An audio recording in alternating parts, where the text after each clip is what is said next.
பண்ணலான்னு வந்திருக்கேன். காலையில் ஐயா சொன்ன மாதிரி பாடி உள்ள இவ்வளோ நடந்துட்டுருக்கு.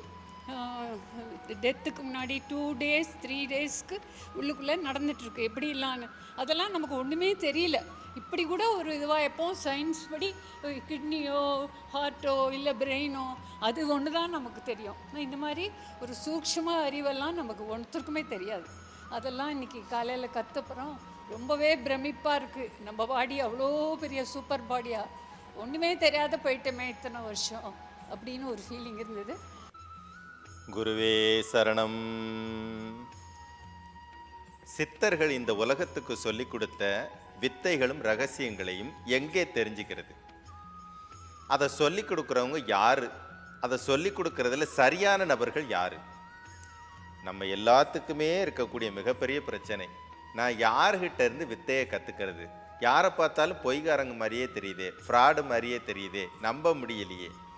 சித்த வித்தை யாருக்கிட்ட இருக்கும்? பார்த்த உடனே அட்ராக்டிவாக இருக்கிறவங்ககிட்டயா, இல்லை தோற்றத்தின் மூலமாக ஈர்க்கக்கூடியவங்ககிட்டயா, யாருக்கிட்ட சித்த வித்தை இருக்கும்? இங்கே நமக்கு இருக்க குழப்பம், யாரை நம்புறது, யாருக்கிட்ட இருந்து வர்றதை நான் உண்மைன்னு எடுத்துக்கிறது. இந்த ஆளை பார்த்தா நம்ப முடியல, இந்த விஷயத்தை பார்த்தா நம்ப முடியல, இப்படிங்கிற குழப்பங்கள் நிறையா இருக்குது. யாருக்கிட்ட சித்த வித்தை இருக்குது, எது உண்மை அப்படின்னு சொல்லிட்டு முடிவெடுக்கிற இடத்துல நீங்கள் தடுமாறுறீங்க. ஒரு சின்ன ஒரு எடுத்துக்காட்டு ஒன்று சொல்கிறேன். ஒரு ஊரில் ஒரு 3 பேர் சேர்ந்து ஒரு திட்டம் தீட்டுறாங்க. என்ன திட்டம் அப்படின்னா, நான் மௌனமாக சாமியார் மாதிரி உட்காந்துக்கிறேன், நீங்கள் 2 பேரும் எனக்கு பதிலாக பேசுங்க. இவர் அருள் நிறைந்த ஞானி, மகா யோகி, இவர் மகா சக்தி உள்ளவர், இவர்கிட்ட வந்தால் என்ன கேட்டாலும் நடக்கும்னு சொல்லிட்டு நீங்கள் எனக்கு பதிலாக நீங்கள் பேசுங்க, நான் அமைதியாக இருக்கிறேன். இப்படியே நம்ம நல்லா சம்பாதிக்கலாம் அப்படின்னு சொல்லிட்டு 3 பேர் சேர்ந்து பிளான் பண்ணி ஒரு இடத்துல உட்காந்துக்கிறாங்க. யார் வந்தாலும் கேள்வி கேட்டால் இவர் காட்டுற அந்த உடல் மொழிகளுக்கு தகுந்தாற் போல் இவங்க எதையாவது ஒன்று கிரியேட் பண்ணி சொல்லி அப்படியே பேர் வாங்கிக்கிட்டு போயிட்டே இருக்கிறாங்க. ஒரு நாள் இந்த 3 பேரும் இருக்கும் பொழுது முன்னால் யாருமே இல்லை அப்படின்னு தெரிஞ்ச உடனே இந்த 2 பேரும், இந்த சீடர்களும் என்ன பண்ணுறாங்க, நமக்கு தேவையான சாப்பிட்றதுக்கான பொருளை வாங்கிட்டு வரோம் அப்படின்னு சொல்லிட்டு கிளம்பி போயிடுறாங்க. இவர் மட்டும் தனியாக இருக்கிறார். அப்போது ஒரு நபர் வேகமாக ஐயா, உங்களை பற்றி நான் நிறைய கேள்விப்பட்டிருக்கிறேன், எனக்கு ஒரு 4 விதமான குழப்பம், சந்தேகம் இருக்குது, அதை நீங்கள் தீர்த்து வைக்கணுங்கிறாரு. இந்த ஆளுக்கு ஒன்றுமே புரியல. ஐயையோ, இந்த நேரம் பார்த்து இவங்க வேறு எங்கேயோ போயிட்டாங்களே, நம்ம ஏதாவது உளறி வச்சா சிக்கலாயிருமே, என்ன கேட்டு தொலைய போகிறானோ அப்படின்னு மனசுக்குள்ளே நினைக்கிறார். அமைதியாக உட்காந்துருக்கிறார். வந்தவர் கேட்குறார், ஐயா, ஆகச்சிறந்த தர்மத்தில் சிறந்தது எதுன்னு எனக்கு சொல்லுங்க அப்படின்னு சொல்லிட்டு. ஐயோ, இப்படி கேட்டுட்டானே, இது எப்படி சொல்கிறேன்னு தெரியலையேன்னு இப்படி மேலேயும் கீழையுமே அப்படி பார்க்குறாரு. ஐயோ, இதுலேருந்து நம்ம தப்பிச்சிருவோனான்னு தெரியலையே அப்படின்னு சொல்லிட்டு இப்படி பார்க்குறாரு. வந்தவருக்கு என்னமோ புரிஞ்சுக்கிட்ட மாதிரி 2வது கேள்வி கேட்குறாரு. ஐயா, நல்ல ஞானிங்கிறவங்க யாரு அப்படின்னு சொல்லிட்டு. ஐயோ, இவனுக்கு வேற எங்கேயோ போனவனுங்களை வேற ஆளை காணாமே, இங்கேயும் இங்கேயும் இப்படி சுற்றி பார்க்குறாரு. போனவங்க எங்கிட்டு போய் தொலைஞ்சானுன்னு தெரியலையே அப்படின்னு சொல்லிட்டு அந்த ஆள் 2வது கேள்வியை விட்டுட்டு இப்போ 3வது கேள்விக்கு போறார். ஐயா, ஆசீர்வாதம்னா என்னதுன்னு கேட்குறாரு. அவ்வளோதான், இதுக்கு மேலே ஒன்றும் தப்பிக்க முடியாது அப்படின்னு சொல்லிட்டு என்ன பண்ணிடுறாரு, இப்படின்றார். வந்தவர் என்ன பண்ணிடுறாரு, 4வதாக ஒரு கேள்வி கேட்குறாரு.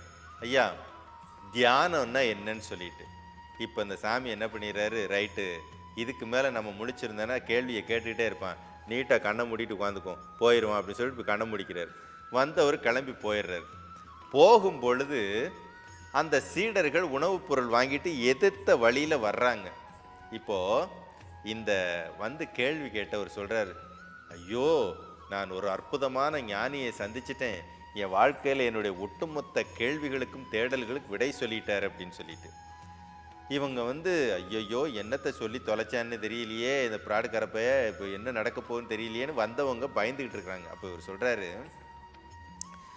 தர்மம் இல்லை, தர்மத்தில் எது சிறப்பான தர்மம், அதை நான் செய்யணும்னு சொல்லி கேட்டேன். அவர் மேலையும் கீழையும் பார்த்து எனக்கு ஒரு சிக்னல் கொடுத்தாரு. தர்மத்தில் உயர்ந்ததும் இல்லை, தாழ்ந்ததும் இல்லை, தேவையறிந்து கொடுக்குற அத்தனையுமே சிறந்த தர்மம் தான் சொன்னார். அருமையான பதில், நான் ஆச்சரியப்பட்டுட்டேன் அப்படின்னு சொல்லிட்டு. அடுத்தது, ஞானின்னா யாருன்னு கேட்டேன். அதுக்கு அவர் ஞானியை வேற எங்கேயும் தேடாதடா, உனக்குள்ளாரதாண்டா ஞானி இருக்கான், நீ உனக்குள்ளார இருக்க ஞானியை தாண்டா வெளியே எடுக்கணும்னு சொன்னார். அற்புதமான பதில். அடுத்தது ஆசீர்வாதம்னா என்னன்னு கேட்டேன். ஒரே வார்த்தையில் சொல்லிட்டார், அப்படி ஒன்றுமே கிடையாது, யாருக்கிட்டையும் நீ ஆசீர்வாதம் வாங்க வேண்டிய அவசியமே இல்லை, தன்னைத்தானே ஆசீர்வதித்து கொள்ள வேண்டும், அதுதான் உண்மைன்னு சொல்லி சொன்னார். நெத்தியடியான பதில். தியானம்னா என்னன்னு கேட்டேன், கண்ணை மூடிக்கிட்டார். புற உலகத்திலிருந்து அனைத்து தொடர்புகளையும் துண்டித்து விட்டு உன்னை அகத்தின் உள்ளே பாருன்னு சொன்னார். கிளம்பி வந்துட்டேன் அப்படின்னு சொல்லிட்டு. நல்லா கவனிச்சுக்கோங்க. இதை சொல்லிட்டு அவர் போயிட்டார். இந்த 2 பேர் வேகமாக ஆசிரமத்துக்குள்ள நுழையும் போது இந்த சாமி கேட்குறாரு, ஆட மடப்பயல்களா எங்கே போய் தொலைஞ்சிங்க, ஒருத்தன் வந்து என்கிட்ட கேள்வியை கேட்டு நல்ல வேளை நான் கண்ணை மூடிக்கிட்டேன் போயிட்டான் அப்படின்னு. இந்த இடத்துல ஒரு விஷயத்தை கவனிச்சு பாருங்க. கேள்வி கேட்க வந்தவர் தனக்கு தன்னுடைய கேள்வியின் பேரில் விடை தெரியணுங்கிற நோக்கத்தில் வந்திருக்கிறார். பதிலை சொல்ல வேண்டிய இடத்துல இருக்கிறவருக்கோ பதில் தெரியாது, அதனால தற்குறித்தனமாக தலையாட்டையும் கையாட்டையுமா இருந்தார். கூட இருந்தவங்களுக்கோ அவன் என்ன பதில் சொன்னானோங்கிற குழப்பம் வேற. ஆனால் வந்தவருக்கு அது தனக்கான பதில் அப்படின்னு சொல்லிட்டு எடுத்துட்டார். இதில் அந்த உபதேசம் இப்போ யாருக்கு சொந்தமானது? அந்த தற்குறித்தனமான அந்த குருவுக்கு சொந்தமானதா, இல்லை இப்படி தானாவே புரிஞ்சுக்கிட்டானே அவனுக்கானதா, யாருக்கானது? ஒரு முறை தூத்துக்குடி ரோட்டில் ஒரு அவசர வேலை காரணமாக இந்த வேலை நடக்குமோ நடக்காதோ, இந்த வேலை எனக்கு சாதகமாக வருமோ வராதோ, நான் ஜெயிப்பனா மாட்டனா அப்படிங்கிற கேள்வியோட காரில் ஒரு பதட்டத்தோட வண்டியில் போய்கிட்டு இருக்கிறோம். அப்போது என்னுடைய வண்டிக்கு முன்னால் பழைய ஓல்டு மாடல் மகேந்திரா வேன் ஒன்று போகுது. அந்த வேனோட பின்பக்க கண்ணாடியில் வெற்றி நிச்சயம் அப்படிங்கிற ஒரு வார்த்தை என் கண்ணில் படுது. அந்த வார்த்தையை பார்த்த உடனே எனக்கு மனம் அப்படியே அமைதியாயிருது. அதை பார்த்த உடனே ரைட், இது ஏதோ இயற்கை சிக்னல் கொடுக்குதுன்னு நினச்சதோட விளைவு அங்கே போய் பார்த்தா உண்மையிலே அந்த காரியம் எனக்கு சாதகமாக நடந்துச்சு. இப்போ விஷயம், மகேந்திரா வேன் எங்கேயாவது உபதேசம் கொடுக்குமா வெற்றி நிச்சயம் அப்படின்னு சொல்லிட்டு? உங்களுடைய தேவை எதுவோ, உங்களுடைய உள்ளார்ந்த தேவை எதுவோ அந்த தேவையை பிரபஞ்சம் உன்னிப்பாக கவனிக்குது. அந்த கவனிச்சதற்கு பின்னால உங்க தேவைக்கான பதிலை தேவையான இடத்துலேருந்து கொண்டு வந்து சேர்க்குது. அதுதான் உண்மை. அப்ப நீங்க நினைக்கலாம், இவர் நல்ல குரு, இவர் கெட்ட குரு, இவர் சரியானவர், இவர் சரியில்லாதவர் அப்படின்னு நீங்க நினைக்கலாம், முடிவு பண்ணலாம். ஆனா உங்களுடைய கேள்வி, உங்களுடைய தேவை எதுவாக இருந்தாலும், சரியாக இருப்பின் சரியில்லாததாக இருப்பின் எதுவாக இருந்தாலும், உங்களுடைய தேவைக்கும் கேள்விக்கும் பதில் சொல்றதுக்கு பிரபஞ்சத்துக்கு கடமை இருக்கு. அதை யார் மூலமா வேணாலும் கொண்டு வந்து சேர்க்கும். குழந்தையா இருக்கலாம், திருடனா இருக்கலாம், ஏமாற்றுக்காரனா இருக்கலாம், நல்லவரா இருக்கலாம், ஆண்டோரா இருக்கலாம், ஞானியா இருக்கலாம். உங்களுடைய கேள்வி என்ன, உங்களுடைய தேவையும் தேடலும் என்ன, அதற்கான பதிலை பிரபஞ்சம் எவர் மூலமாக வேண்டுமானாலும் கொடுக்கும். அதைத்தான் நாம் அடிக்கடி சொல்லுவோம்.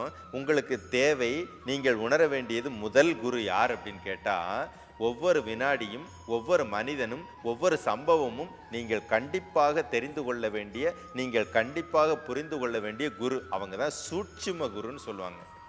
நீங்கள் குருன்னா தாடி வச்சுருக்கணும், காவி கட்டி இருக்கணும், கழுத்தில் நிறைய மாலை போட்டிருக்கணும், அப்படியே ஒரு கெத்தாக உட்காந்துருக்கணும், பட்டையெல்லாம் போட்டுட்டு அப்படியே ஒரு தோரணையாக இருந்தால் தான் ஐயோ அவர் சொன்னால் உண்மையாக இருக்கும் அப்படின்னு நினைக்கிறது. ஏன் ஒரு ஜீன்ஸ் பேண்ட்டு போட்டு டிஷர்ட்லாம் போட்டுட்டு ஒருத்தர் உபதேசம் கொடுத்தா ஏற்றுக்க மாட்டிங்களா? ஏன் அவருக்கெல்லாம் ஒன்றுமே தெரியாதா? அப்போது நீங்கள் தான் நல்ல உபதேசங்களை எல்லாம் தட்டி விட்டு கடந்து போய்கிட்டு இருக்கிறீங்க. உபதேசத்தை கொடுக்கறதுக்கு, உங்கள் கேள்விக்கும், உங்கள் தேவைக்கும், உங்கள் தேடலுக்கும் விடை கொடுக்க பிரபஞ்சம் என்னைக்குமே விட்டதில்லை, தயங்கினதே இல்லை. நீங்கள் அந்த உபதேசத்தை உங்களுக்கு தகுந்தாற்போல மனிதனையோ சூழ்நிலையோ பார்க்கணும்னு நினச்சிக்கிட்டு, எனக்கு தகுந்த மாதிரி ஆளாக இருக்கணும், இல்லை எனக்கு தகுந்த மாதிரி சூழ்நிலையாக இருக்கணும், இருந்தால் மட்டும்தான் அங்கேருந்து நான் எடுக்கிற விஷயம் உண்மை. அதனால் யோசிச்சு பாருங்கள், பழனியில் இருக்கிற முருகனுக்கு மட்டும்தான் சிறந்த ஒரு அந்தஸ்தை கொடுப்போம். அந்த வேல இருக்கிற சின்ன சின்ன முருகனெல்லாம் தவிர்த்துருவோம். யோசிச்சு பாருங்கள், விளம்பர ஓட்டத்தில் எது முன்னணியில் போயிட்டுருக்கோ அதுக்கு தான் முக்கியத்துவமே கொடுப்போம். இந்த முருகனுக்கு தான் வலிமை ஏதோ, மீதி இருக்கிற முருகனெல்லாம் வலிமை இல்லாதவங்கன்னு முடிவு பண்ணிடுறோம். இங்கே அதல்ல விஷயம். புரிதல் சரியா இல்லை. இவர் தான் நல்ல குரு, இவர் கெட்ட குரு. தப்பு. நீங்கள் கேள்வியை கேட்டுட்டீங்க, நீங்கள் தேடலை தொடங்கிட்டீங்க, உங்களுடைய தேவையை பிரபஞ்சத்திட்ட சொல்லியாச்சுன்னா பிரபஞ்சம் எந்த வழியிலாவது உங்களுக்கான விடையை, உங்களுக்கான தீர்வை கொடுத்தே ஆகும்.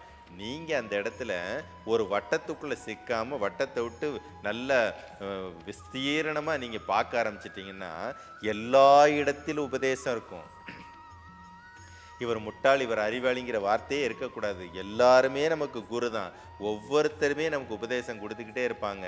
வாங்கிறதுக்கான சரியான மனநிலை உங்ககிட்ட இருந்தால் ஒவ்வொரு வினாடியிலும் உபதேசம் உங்களுக்கு கிடைச்சிக்கிட்டே இருக்கும்.